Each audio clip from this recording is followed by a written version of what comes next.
Alors, on va rentrer dans le vif du sujet. Vous allez nous présenter les 3 nominés, 3 entreprises. Je vous laisse la main. Alors, avant de les présenter, et au nom de toute l'équipe qui a été tout le jury, je dirais, de cet exercice 2012, je voudrais remercier l'ensemble des 30 et quelques dossiers que nous avons eus. Parce qu'on sait, pour l'avoir fait, certains d'entre nous, que c'est un travail très important qui engage beaucoup les équipes. Et c'est vrai qu'on donne le meilleur de nous-mêmes. Donc soyez, au nom de toute l'équipe et de tout le jury, sincèrement remerciés pour tout ce travail que vous avez fait si vous êtes dans cette salle. Alors, à partir de là, c'est vrai qu'on a une tâche qui a été cette année extrêmement difficile, c'est de choisir les 3 dossiers, initiatives qui nous paraissaient les plus en lien avec l'actualité sociale et économique de ce pays dont on parlera tout à l'heure. Les 3 nominés de cette année, certains d'entre vous l'ont peut-être déjà vu dans la presse, sont en premier lieu le groupe Accor et plus particulièrement sa structure Novotel. Alors Novotel s'est fixé pour objectif d'ici 2015 finalement de faire partie des tout meilleurs de la catégorie haut et milieu de gamme et à travers ce projet finalement a essayé d'apporter une réponse à la question de l'accompagnement des compétences et de l'acquisition des connaissances à chacune des étapes de la vie professionnelle. Elle a bâti son projet Grandir plus vite et c'est vrai qu'à travers 6 programmes dont vous allez avoir l'essentiel dans un instant, on a touché quelque chose qui concerne évidemment l'essentiel des préoccupations des collaborateurs, c'est-à-dire la promotion, le développement personnel et l'accompagnement professionnel tout au long du parcours, sujet qui à titre personnel m'est particulièrement cher et que je vous présente maintenant en quelques instants en images. On va voir ça tout de suite en images, en effet, un petit film qu'on regarde.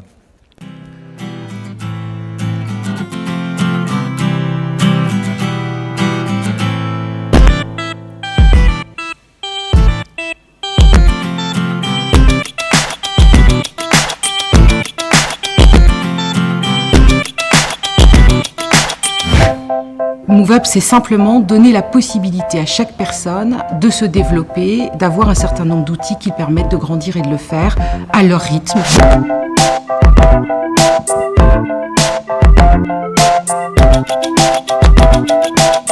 Nous faisons un métier de service, on ne le dit jamais assez, c'est important que ce métier soit considéré comme un métier noble. There's the potential for them to earn more money, there's the potential for them to move internationally. Each individual or each Novotel will follow the same brand standards and will have the same way of delivering the service. Eu acho que resgatou o orgulho de pertencer à marca Novotel.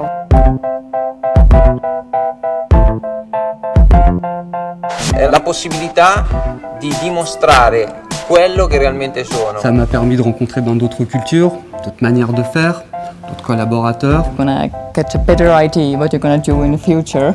It definitely helps. C'est un renforcement de la motivation, un renforcement du degré de cohésion. MoveUp, ça se résume en une promesse simple, c'est chez Novotel, on grandit plus vite.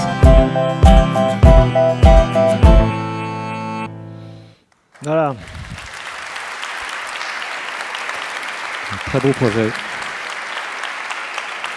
Bravo donc à toute l'équipe de Novotel. Un très beau film, en effet. Alors, c'était le premier nominé. Absolument. Quel est le deuxième? Qui est-il? Le deuxième nominé, c'est un thème que la Française des Jeux a décidé de bâtir cap sur le bien-être.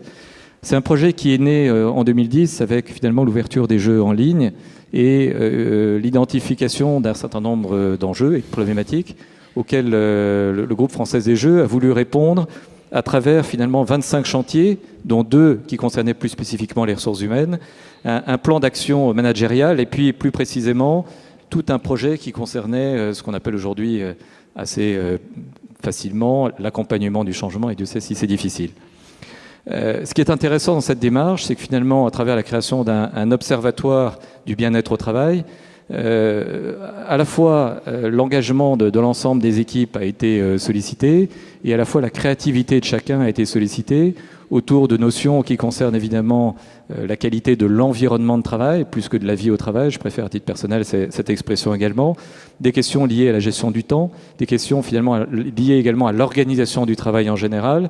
Et ils ont même été, ce que je trouve là aussi très intéressant, jusqu'à finalement renverser le processus de négociation avec les partenaires sociaux, puisque ce n'est qu'une fois que finalement l'ensemble des initiatives effectivement ont été imaginées et créées par l'ensemble du personnel, que finalement ils n'ont eu qu'à formaliser l'ensemble des initiatives en un accord d'entreprise qui a été signé, je crois, à l'unanimité. Donc là aussi, un très très beau projet que je vous présente également en image. On regarde. Je vous parle de l'Observatoire du bien-être au travail que nous avons créé il y a un peu plus de 2 ans et qui est composé d'une 12aine de collaborateurs. Ça représente toutes les familles professionnelles d'entreprise, tous les sites, tous les niveaux hiérarchiques. Je pense qu'en permanence, on peut trouver des axes d'amélioration parce que plus un collaborateur est heureux au travail, mieux il travaille et plus il est productif pour l'entreprise. Donc de toute façon, tout le monde s'y retrouve. Que chaque membre de l'OBET ait été voir 10 collaborateurs et fait le diagnostic, remonté les problématiques terrain et d'avoir bâti autour de ça un plan d'action, c'est vraiment quelque chose de formidable qui a été apprécié et reconnu dans l'entreprise. C'est tirer les conséquences des situations des fois difficiles ou de sujets qui peuvent amener du stress au travail. Et justement, ce qui m'intéressait, c'est qu'en face, on mettait des actions très concrètes. On a lancé une formation managériale sur le stress au travail. On a travaillé sur un réaménagement de tous nos locaux avec un projet qu'on a appelé Campus. On a créé une cafétéria qui est devenue un lieu de vie, un lieu de passage tout au long de la journée, très apprécié par les collaborateurs, qui permet de se rencontrer, de faire une micro-réunion, rencontre sur un sujet. C'est aussi un endroit où on peut avoir de la lecture, où on peut avoir une tablette pour aller sur Internet. Non seulement l'Observatoire du bien-être continue à travailler et propose des solutions. J'ai des listes d'attente pour intégrer cet observatoire. D'autres collaborateurs voudraient travailler sur ces sujets. Et je suis très fier de porter ce projet d'un observatoire bien-être au travail pour les collaborateurs, par les collaborateurs. Avant, on n'était pas très heureuse. Mais ça, c'était avant!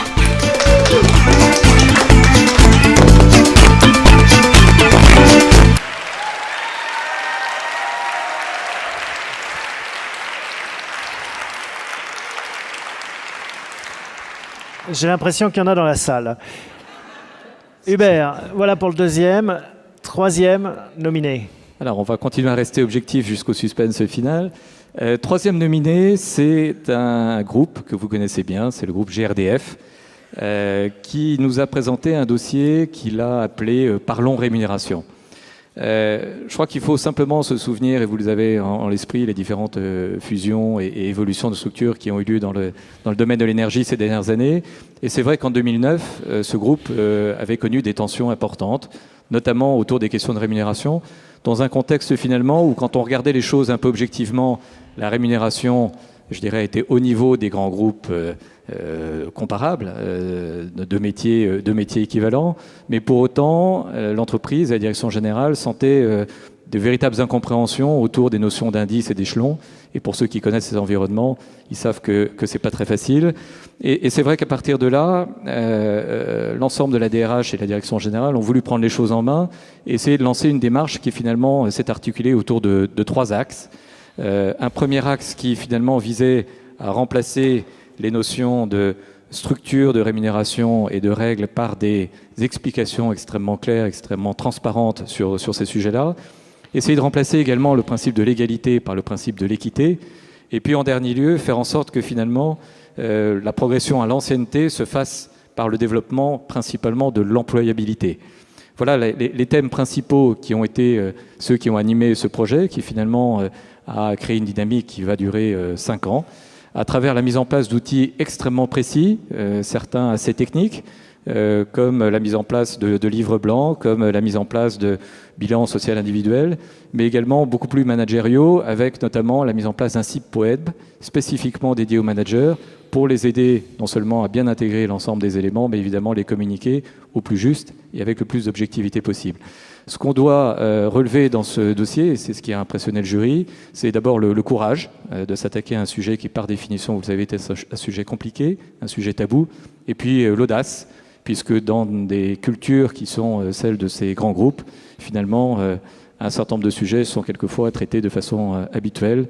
Et là, les choses ont été prises à bras-le-corps. Donc bravo pour cette initiative. Alors on va regarder un film, mais vous allez voir, c'est aussi courageux, c'est audacieux, mais ce n'est pas exactement cette problématique d'initiative RH. C'est une présentation un peu plus large, mais je vous laisse la découvrir en images.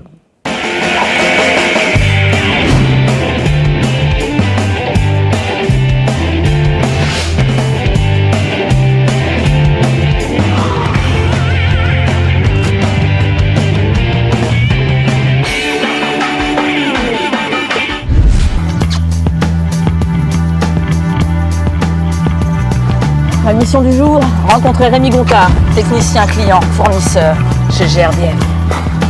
Bonjour tout le monde. Mais comment tu prends connaissance de ces rendez-vous? Les rendez-vous sont pris par nos fournisseurs, Mélanie, qui nous envoient, par le biais de l'interface Pictrel, nos rendez-vous, qui justement, je vais les charger maintenant. Ah, mais je connais ce truc. C'est à Jack Bauer. Tu m'envoies le fichier de la cible. Ils sont combien? Je passe en mode Pictrel. Bien reçu.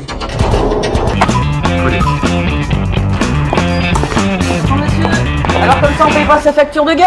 Vous m'étonnez, j'ai pas encore le gaz. Et de mauvaise foi en plus. Eh ben puisque c'est comme ça, je coupe tout. Allez hop. Mais non Mélanie, ça se passe pas comme ça. Ah bon? Bonjour monsieur. Bonjour. GRDF, monsieur Gontard, nous venons vous remettre en service l'installation gaz. Dernière petite question, ça veut dire quoi GRDF? Gaz, réseau, distribution. France. Mais donc, faut quand même être costaud hein, pour exercer ton job.